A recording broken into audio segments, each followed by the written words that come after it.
is Cato Inferno on its first ever show, and this is the Erith show at Longfield in Kent, and I'm pleased to report that it won the best in show, and here is the shield that it won. That's the audience vote.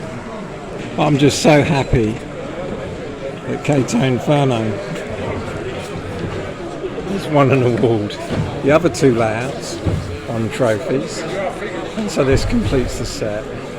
Thank you to Carol, who really helped and added so much to the display as well.